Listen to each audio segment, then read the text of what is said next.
আমরা ওইভাবে কোনো অসামঞ্জস্যজনক কোনো কিছু আমাদের চোখে ধরা পড়েনি।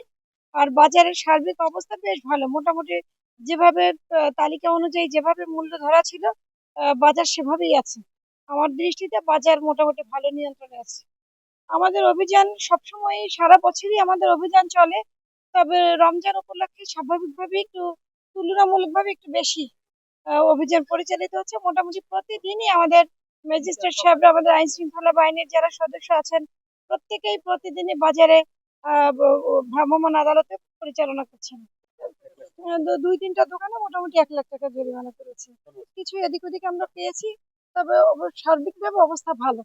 একবার পিছন দিকে, একবার পিছন দিকে, পিছন দিকে পেঁয়াজ আর ২৪০